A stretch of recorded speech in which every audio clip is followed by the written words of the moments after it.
¿qué tal? Bienvenidas y bienvenidos a este quinto programa sobre teoría de género. Nuevamente nos acompaña el doctor Ricardo Ruiz Carbonell. Bienvenido. Hola, muy buenos días, Paloma, nuevamente. Muchas gracias por estar otra vez aquí con nosotros. Y bueno, en esta ocasión vamos a hablar sobre un tema que a mí me parece muy interesante, que es el lenguaje incluyente. Pero para empezar, dinos, ¿qué es el lenguaje incluyente?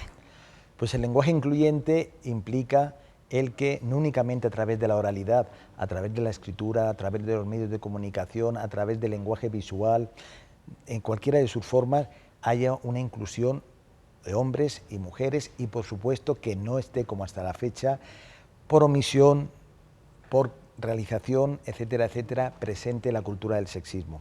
Es decir, que no se excluya a las mujeres por el mero hecho de serlo o en su caso, como bien conoces tú también, haya a lo mejor una frase, un refrán, un medio publicitario, un anuncio, etcétera, etcétera, que efectivamente sí que saca la presencia de las mujeres, pero de una forma denigrante, ridiculizada, etcétera, etcétera. Ok, ¿su uso entonces puede resultar un avance para la cultura de igualdad y discriminación? Por supuesto, es básico. Para mi entender es básico. Es decir, el otro día, en una de las sesiones, no sé si recordarás, que hablábamos de cuáles eran los factores, de alguna otra forma, o los agentes que siguen propiciando en mayor o menor medida ese tipo de diferencias de carácter negativo.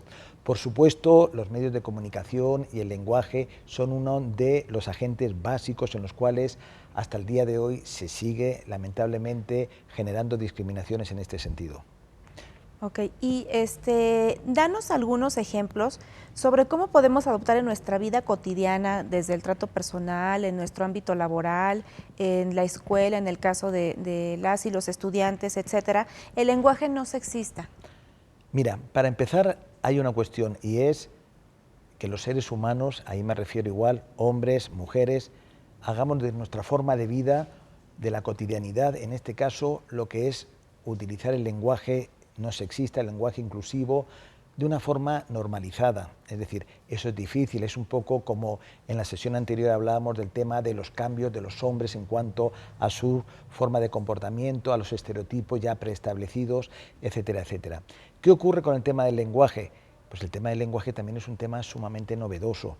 Novedoso porque siempre se ha entendido que el masculino era lo que daba prioridad, lo que de alguna otra forma era lo que predominaba en este sentido.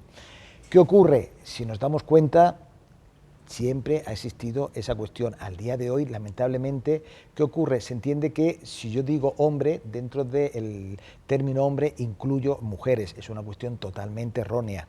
¿Qué ocurre? Que eso ha sido un evolucionar en los tiempos históricos. Los primeros estudios, fíjate bien Paloma, que de alguna otra forma, a través de traducciones de italiano, de francés y de castellano, se hicieron por los años 70.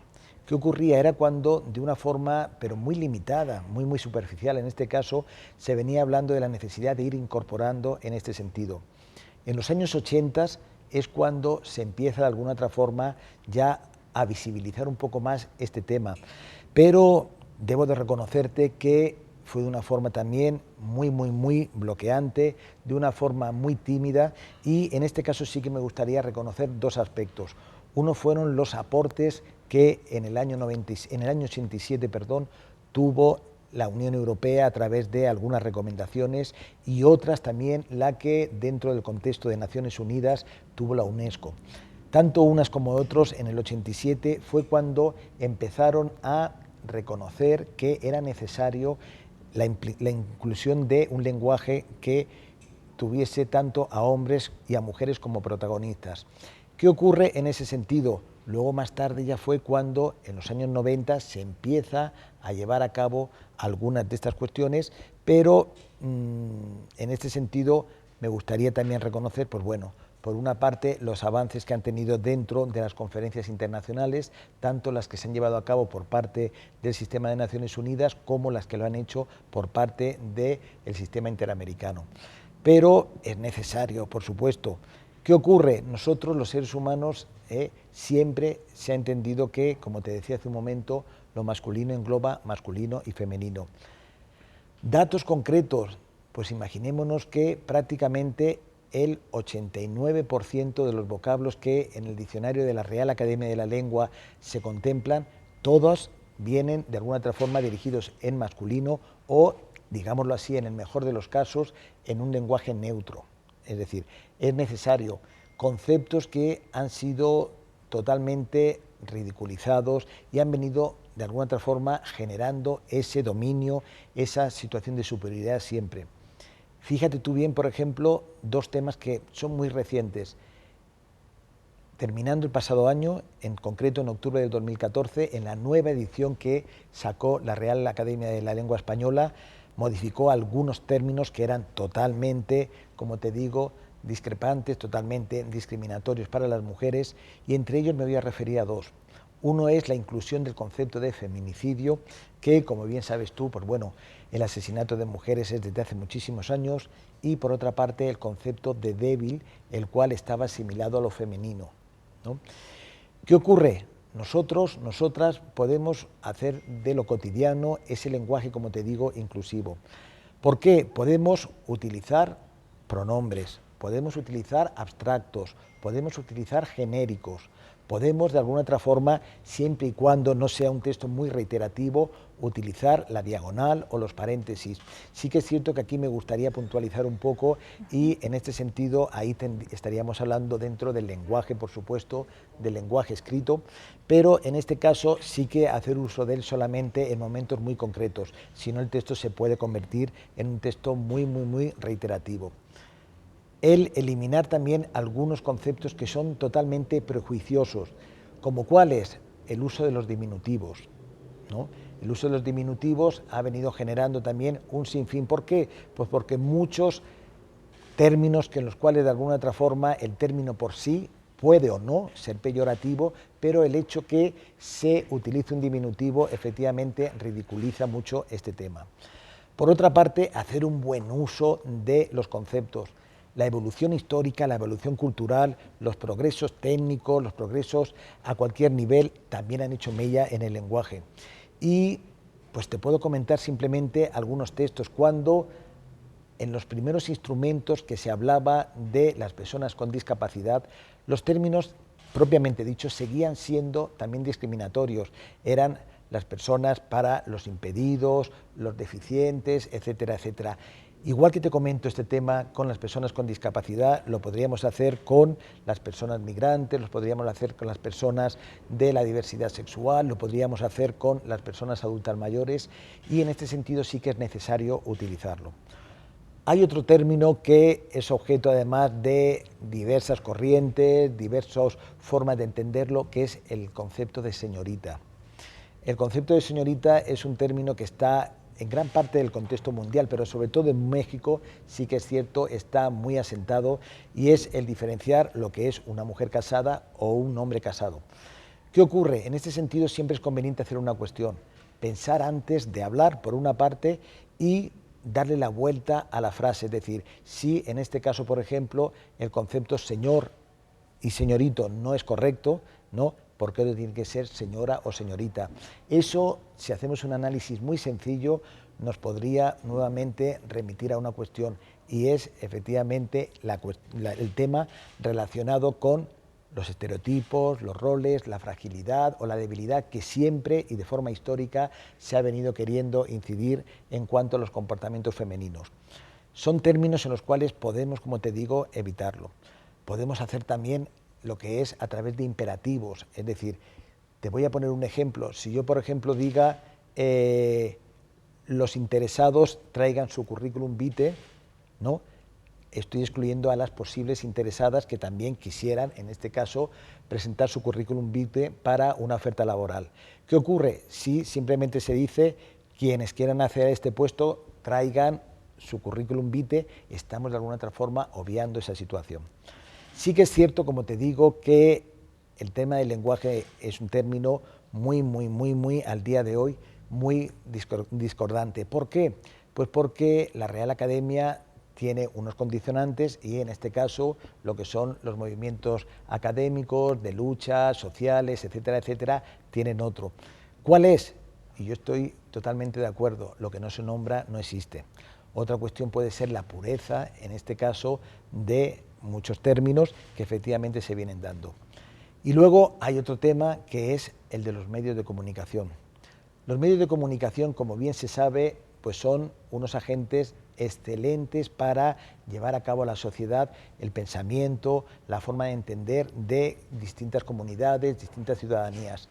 Pero los medios de comunicación pueden ser, por una parte, como te digo, excelentes actores para lograr, a través de visibilizar la igualdad entre mujeres y hombres, avances en cuanto al reconocimiento de los derechos humanos, pero por el contrario, ese tipo de, digámoslo así, de prensa amarillista que de alguna otra forma refuerza roles, refuerza estereotipos, permea un poco lo que ya se ha conocido, que siempre ha generado cuestiones distintas, pues efectivamente eso es un grave problema. Al día de hoy podemos decir que hemos avanzado. ¿Hemos avanzado por qué? Pues porque, por una parte, cada día es mayor, no lo necesario, pero sí es cierto, es mayor el número de conciencia social que existe en cuanto al buen uso del lenguaje, sobre todo en términos inclusivos. Por otra parte, también debemos de ser conscientes que los instrumentos internacionales, las normatividades, en caso concreto me viene a la cabeza, precisamente en estos días pasados se ha hecho un análisis, un apéndice mejor dicho, se ha agregado a la Ley General de Igualdad entre Mujeres y Hombres en México la necesidad de un uso ya totalmente no sexista, incluyente, etcétera, etcétera. Pero el gran obstáculo, por supuesto, es cambiar y acostumbrarnos efectivamente a nombrar masculino, femenino. Aquí se me vienen a la mente un par de preguntas, pero la primera que voy a hacerte es, justo con esto último que acabas de mencionar, esto de mencionar lo masculino y lo femenino. Hemos escuchado en algunas ocasiones algunas críticas en este sentido, ¿no? Que no es suficiente y bueno, tienden hasta a ridiculizar un poco el uso de este tipo de herramienta, ¿no? Que es solamente, como ya no lo has mencionado, una. ¿Qué nos puedes decir o abundar en este sentido? Bueno, muchísimo, porque aparte yo en mi actividad pues, profesional y personal, en ocasiones también por un círculo a lo mejor más o menos cercano entre mis amistades, efectivamente este grupo de personas entienden que no es necesario, es decir, entienden que el androcentrismo sigue teniendo que estar presente. ¿Presente en dónde? Presente también a través del lenguaje. Ellos entienden que si yo digo que todos los compañeros que estamos presentes son óptimos profesionales, también incluyo a las compañeras que también pueden ser excelentes profesionales. Eso es un grave error. Como te comentaba hace un momento, hay alternativas para el uso, es decir, yo puedo decir muchas fórmulas en las cuales puedo incluir por igual a mujeres o a hombres. Pero ¿qué ocurre? Efectivamente sigue siendo para un sector bastante notable de la sociedad una forma de chascarrillo.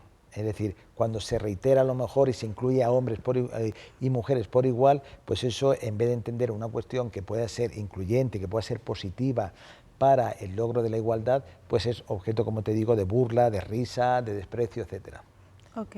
Y bueno, y la otra pregunta que quería hacerte es respecto a la normativa. Ya nos mencionaste que bueno, se han hecho algunas adecuaciones en algunas legislaciones para pues para abundar en este tema. Pero específicamente, ¿hay regulación para el uso del lenguaje incluyente? Y te estoy preguntando a nivel mundial. Sí, exacto, internacional. Pues como te comentaba hace un momento, cuando surgen, en un primer momento son recomendaciones, son resoluciones que en este caso, pues bueno, sabemos que pueden ser muy importantes, pero no vinculan en determinado momento. En la cuarta conferencia mundial, que ya platicamos en la sesión anterior, que tuvo lugar en Beijing, en China, ahí ya se habló precisamente de esta situación y la necesidad. Y sobre todo, también dentro ya de la región, en este caso de Latinoamérica, cuando surge por vez primera es a través de la conferencia de Quito que tuvo lugar en el año 2007 y en el cual ya se hablaba efectivamente de la necesidad de incorporar un lenguaje y sobre todo hacer mucho hincapié en el tratamiento que los medios de comunicación deben de llevar a cabo en este sentido. No nos engañemos, los medios de comunicación, como te comentaba hace un momento, pese a las leyes que puedan existir, se ha avanzado en un tema. Un tema ha sido la posibilidad que hay a través de la legislación, como tú bien platicas, a través de los observatorios de medios de comunicación, que también los hay, de prohibir muchísimos espectaculares, muchos anuncios, que de alguna otra forma refuerzan estas situaciones. Grandes marcas de cerveza, de yogur, de desodorantes, de ropa, etcétera, etcétera, efectivamente siguen de alguna otra forma reafirmando esa situación tan dicotómica entre cómo debe de comportarse una mujer en la sociedad y cómo debe de comportarse un hombre, lo que de alguna otra forma implica, por supuesto, el que las mujeres siempre tengan que ser objeto de discriminación, de exclusión, de burla, etcétera, etcétera. Pero sí, al día de hoy ya tenemos legislación, es decir, en México también la tenemos ya. Entonces, en ese sentido, vemos también el Plan Nacional de Desarrollo, también nos habla acerca de la necesidad de incorporar este tipo de lenguaje inclusivo. Ok, y bueno, y justo en México, ¿qué avances has percibido? ¿Nos puedes platicar sobre el uso del lenguaje no sexista?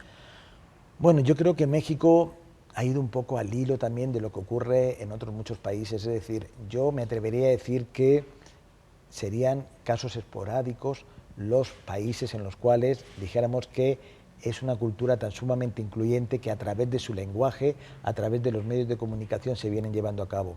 Las trampas siempre están hechas y la reticencia de la mentalidad ciudadana también sigue siendo una constante. Yo creo que en México pues podemos hablar que cada día es mayor el número de instituciones públicas, de organizaciones de la sociedad civil que abogan precisamente por ir avanzando en la lucha por la igualdad a través precisamente de los medios de comunicación y del lenguaje. No nos engañemos, el lenguaje es un vehículo que transmite exclusivamente lo que cada ser humano considera, cree, piensa, entiende. Por lo tanto, si esa creencia ha sido durante 20 siglos, una cuestión totalmente entendida hasta el lado de lo masculino, pues efectivamente al día de hoy se dificulta. Pero yo creo que vamos por buen camino y sobre todo hay una cuestión que se está acentuando mucho y que para mí es muy importante, es el trabajar con el funcionariado público, con servidores, servidoras públicas, sobre todo para que ellas sean conscientes. ¿Por qué? Pues porque desde juzgar con perspectiva de género, desde procurar con perspectiva de género, hasta los más simples documentos de trámite, cualquier oficio que se pueda realizar, efectivamente cuesta a lo mejor en los inicios, en cuanto tú ya le has tomado de alguna otra forma un poco ya el mecanismo de cómo hacerlo, efectivamente puedes precisamente hacer el mismo documento con la misma calidad técnica, con el mismo fondo, pero con una forma que en este caso no excluya en este caso a un 52%, que son las mujeres. Ok, ¿y nos puedes dar algunos ejemplos, no sé, de palabras, de frases, de una forma, digamos, que utilice un lenguaje no incluyente a cómo sería lo contrario, ¿no? Ya utilizando lenguaje incluyente y no discriminatorio. Pues me viene al caso, por ejemplo, si yo dijera los ciudadanos del Distrito Federal, pues efectivamente el Distrito Federal tiene muchos millones de habitantes, los cuales están compuestos por mujeres y por hombres. Yo puedo decir los y las ciudadanos, los ciudadanos y las ciudadanas, o puedo decir la ciudadanía del Distrito Federal. Hay otros términos que son totalmente peyorativos en este sentido. Y fijémonos, por ejemplo, si nos vamos al diccionario de la Real Academia de la Lengua Española. Si vemos lo que es golfo, golfo es una porción de mar rodeada de tierra, ¿no? Al revés, ¿no? Pero ¿qué es lo que ocurre en ese sentido? Si yo digo un golfo, a nadie se le ocurre pensar que es que yo a un señor estoy diciendo que a lo mejor puede ser más casquivano, puede ser más ligero, o puede ser a lo mejor menos con los cánones de la sociedad. Por supuesto, si yo digo una golfa, en ese sentido no estamos hablando de lo mismo, ni una porción de tierra ni una porción de mar, estamos hablando de una cuestión que siempre ha ido dirigida, en este caso, contra las mujeres. Si yo, por ejemplo, digo el gobernante, ¿no? El gobernante siempre se ha entendido que es una persona que, en este caso hombre, que dirige un territorio, un país, una demarcación, etcétera, etcétera. Si nos vamos a lo que significa gobernanta dentro del diccionario de la lengua, es ama de llaves. Efectivamente es un trabajo muy digno, un trabajo a considerar, pero efectivamente no tiene ni la presencia ni la visibilidad que pueda tenerlo. ¿Qué podemos hacer? Como te decía hace un rato, no utilizar también diminutivos. Es decir, al día de hoy, y me refiero, por ejemplo, al tema de las personas con discapacidad, Naciones Unidas ya tiene establecido cuáles son la división, cuáles son las categorías, las tipificaciones, etcétera, etcétera. No como antes se hacía, que a lo mejor se ponía a una persona que tuviese algún tipo de retraso físico, mental, etcétera, etcétera, y se quería de alguna otra forma suavizar su condición a través del uso de un diminutivo. Entonces son muchísimas, es decir, muchísimas. Otro ejemplo, estamos acostumbrados a que siempre es el señor y su esposa, pero yo no conozco, a lo mejor en la cotidianidad, ni en los oficios, ni en el deambular de la administración pública, yo no conozco ningún oficio en el cual se invite a la señora tal y a su esposo, ¿no? Eso es una cuestión muy, muy, muy importante, pero es que eso se retransmite, como te digo, a través de las normas, a través de los medios de comunicación, pero también a un sinfín más de cuestiones. Aquí tenemos, por ejemplo, lo que ocurre en México, nuestro país, es decir, si en este caso una persona es presidente municipal, en este caso su esposa es la titular del DIF, pero si en este caso es una mujer, prácticamente es el hijo, la hija, etcétera, etcétera, pero no es el marido el que ejerce en este caso. Todo eso son cuestiones que de alguna otra forma vienen reproduciendo lo que son todas esas cuestiones vinculadas con los roles y con los estereotipos. Y bueno, y esto que nos estás platicando, ¿no? Y el uso de diminutivos, como hace rato ya no los mencionaste, el uso del término señorita, ¿no? Es hasta una forma que es socialmente aceptada y que es un cumplido para alguien. Por supuesto. ¿Cuáles son los retos entonces que tenemos pues para cambiar esta forma de esta mentalidad, ¿no? Ahí únicamente es a través de cambiar la mentalidad, conciencia, sensibilización, capacitación, que se entienda. ¿Por qué? Efectivamente, como tú bien has dicho, para muchas mujeres es un halago. ¿Por qué? Porque siempre las sociedades nos han educado en una cuestión. La fragilidad iba relacionado con ser casado, soltero, señora o señorita. La virginidad iba también vinculada en este sentido. ¿Qué ocurre? Al día de hoy muchas personas prefieren, si ellas son solteras, aunque tengan ya pues una edad mediana en este sentido, que se les siga utilizando señorita. ¿Por qué? Porque entienden que de alguna otra forma ese concepto les aboca un poco más a lo que ellos han entendido como lo que la sociedad nos daba como óptimo en este caso, que era pues ser sumisas, ser tiernas, ser delicadas, ser en suma, pues bueno, una persona que de alguna otra forma no se había involucrado en todo lo que es la lucha diaria en las sociedades. ¿Y algunos otros ejemplos que nos puedas dar de pues sí, los retos que tenemos, ¿no? O platicarnos un poco más en este sentido? Claro. Mira, los retos mira, la cultura del machismo está presente siempre, por lo tanto, ahí va. Dentro de la cultura del machismo, ¿qué me refiero? Pues lo que son los refranes. Es decir, al día de hoy el refranero, nos guste o no nos guste, Paloma, el refranero es sumamente machista. El refranero siempre ha venido de alguna otra forma marcando esa situación de dominio masculino y consecuentemente de debilidad o de dependencia femenina.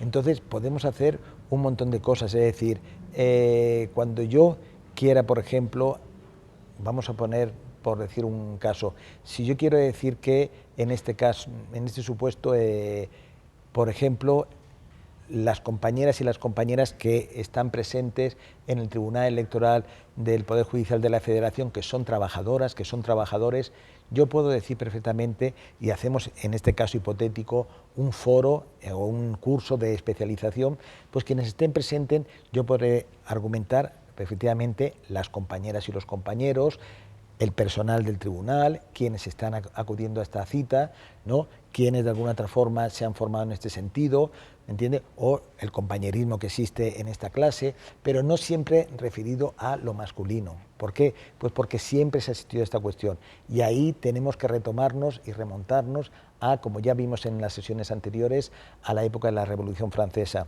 Efectivamente, a Olympe de Gouges y al grupo de mujeres que le seguían, perdieron sus vidas precisamente por entender que una pretendida, una presunta igualdad no era tanta, y entre ellas era a través precisamente del lenguaje. Fíjate tú cómo también los medios de comunicación han surgido también en muchos casos como mecanismo de catapulta para ello. Me viene al caso, por ejemplo, lo que ocurrió hace muchos años, en este caso me refiero en mi país de origen, en España, que fue con una mujer que había sido reiteradamente objeto de violencia por parte de su esposo, y en este caso los medios de comunicación, ella estaba en un proceso ya de divorcio, ya estaban separados, pero el juez había en este caso adjudicado la vivienda ganancial dividida entre los dos, ¿no? Ella, fueron los medios de comunicación, la lograron que fuese a un plató de televisión a que contara su experiencia, porque para estos medios entendían en un primer momento que efectivamente ella podía convertirse en una heroína y podía también de alguna otra forma generar un poco de cultura de denuncia en este aspecto. ¿Qué ocurrió? Ella era una mujer que no estaba empoderada, era una mujer que siempre había estado de alguna otra forma dentro del orden familiar, al cuidado de sus hijas, de sus hijos, a la atención de su esposo, es decir, el mundo privado doméstico era su vida cotidiana. ¿Qué ocurre? Fue a un plató de televisión, le pusieron peluca, distorsionaron su voz, pusieron unas gafas oscuras, pero efectivamente el esposo supo perfectamente que quien estaba denunciando esta situación de violencia era su ex esposa. Cuando llegó a casa le echó un litro de gasolina con una cerilla y la quemó a lo bonzo, ¿no? ¿Qué ocurrió? Eso sí que fue un efecto importantísimo. ¿Por qué? Porque lamentablemente la muerte de Ana Orantes en este caso supuso para la cultura española, para la sociedad española, una serie de movimientos de apertura. Efectivamente empezaron ya lo que era aplicar un poco cuestiones relacionadas con compromisos tanto a nivel internacional como nacional. Por otra parte, efectivamente se modificó mucho las leyes que existían, se sensibilizó mucho a los juzgadores y las juzgadoras en este sentido. Como te digo, la triste muerte en este caso de esta señora sí que supuso que los medios de comunicación tuvieran también que abarcar un poco más y respetar sobre todo este tema. Okay, pues sin duda otro tema interesante el que nos has traído el día de hoy y que nos pondrá a reflexionar sin duda en la forma en la que nos expresamos, en analizar todos los documentos que llegan a nuestras manos, ¿no? Y tratar de revertir esta situación en el caso de aquellos conceptos y palabras que veamos que no tienen un lenguaje incluyente. Por supuesto. Pues nuevamente muchas gracias por haber estado aquí y muchas gracias a todas y todos ustedes por acompañarnos. Hasta la próxima. Feliz día. Igualmente.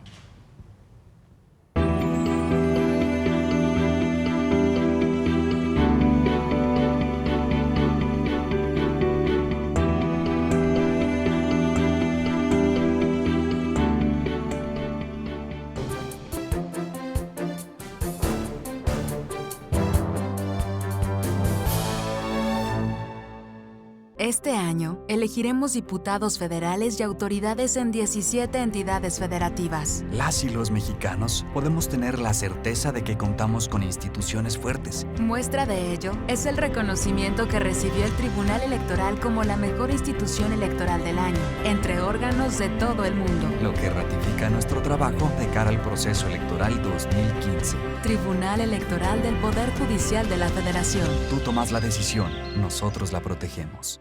La democracia es cuestión de todos los días y de todos los ciudadanos, de grandes y pequeñas decisiones. En el Tribunal Electoral trabajamos para que tu voz sea respetada. Resolvemos a favor de la igualdad política entre mujeres y hombres. Defendemos las decisiones que toman con autonomía los pueblos y comunidades indígenas. Nuestras sentencias garantizan el respeto a tus derechos político-electorales, consolidan nuestra democracia. Tribunal Electoral del Poder Judicial de la Federación. Tú tomas la decisión. Nosotros la protegemos. En el Tribunal Electoral protegemos los derechos político-electorales de las y los mexicanos. En los últimos 3 años atendimos más de 60,000 asuntos, 8 de cada 10 interpuestos por ciudadanos, y en este año resueltos en apenas 11 días.